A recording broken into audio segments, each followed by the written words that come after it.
All right, well, we're pleased with the win today. Thought our guys, had a good week of practice, and a number of guys had that good week of practice, so we wanted to get guys an opportunity today, and we're able to get off to a good start by scoring first and getting a lead. And then we knew this was going to be tough at times. You really had to stick with it because of the way they were going to play. I think their quarterback is a really good competitor and good player. I said that Sunday night and said it Monday and all week. And the matchups on the perimeter, they got guys that can really move their feet. And they, we had to adjust to that a little bit. And, we felt decent at halftime. We got the score, late in the half, which was key. And then, Ted's big play to start the second half really kind of set the tone. We, knew we were going to have to score first, to get control of the game. And to do it on the first play that they snapped the ball was great for us. So I'll open it up for questions.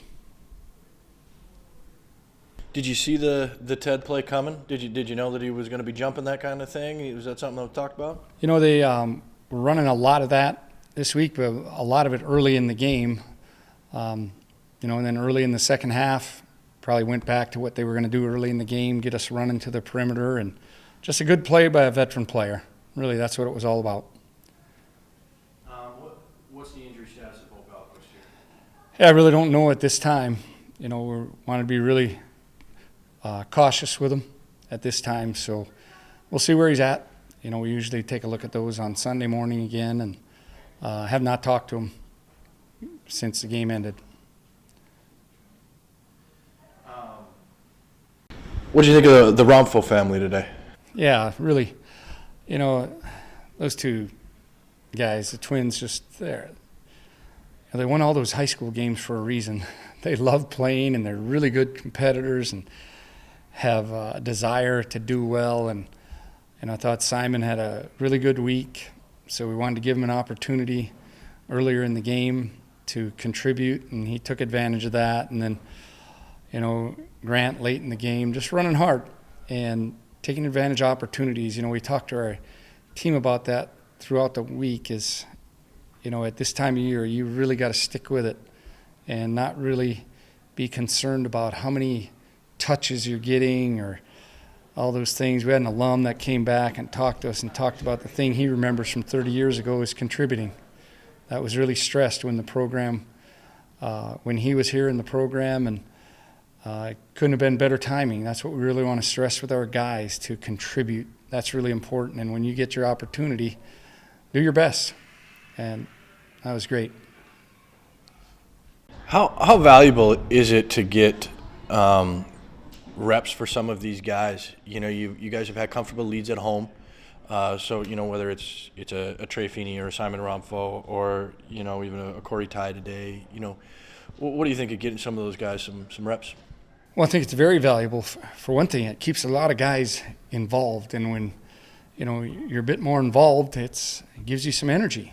As individuals, I think Corey gave our team a boost when they see him. The guys, to see the guys respond when Grant got some carries there and ended up in the end zone, it's just awesome to see. Or Simon, his first score, just to see your sideline, it really gives us a boost emotionally. But big thing is getting guys experience, because if you're gonna have to call upon them, it isn't the first time they're in there.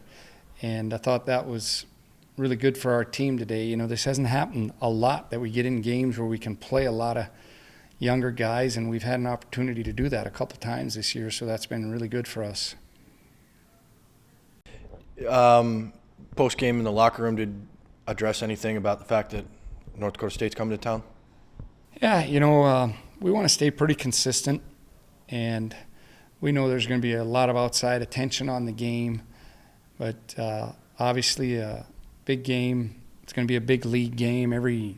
Just like we said last week at this time after the game, hey, we got a big game next week because it's a Missouri Valley Conference game. So we've got to have a really good week of preparation. That's what we talked about. We talked about really getting off to a good start with the preparation.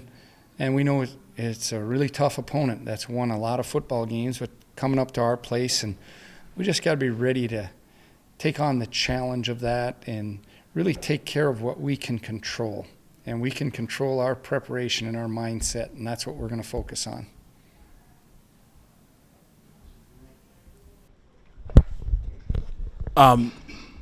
For most of the game, they hadn't gained any positive yards on the ground. I think it wasn't until the fourth quarter, and it was one big run. How happy are you with the defensive performance? Yeah, you want to stop the run, and this was a team that was going to come in and throw it a lot. They really weren't going to run the football a whole lot, but I thought we defended the run well, and we were able to sack the quarterback. I don't know how many it is, but it affects your ground game or your rushing yards in college football, because those go against your rushing yards. It's different than professional. It goes against passing yards. So I'll tell you what, I have a lot of respect for their quarterback. That guy plays hard, and I told him that after the game. He was hard to get down, and we had to get after him. And even when you knock him down, he's just tough. He gets right back up and competes. But I was pleased with our guys. The pressure on the quarterback and sticking with it. Chasing guys down on the perimeter, and we used a lot of guys. Because you're doing a lot of running when they spread you out and throw it about every down. And I'll give our guys credit. We stopped the run, and then when it came to throwing the ball, most every down, they were really hustling and making plays.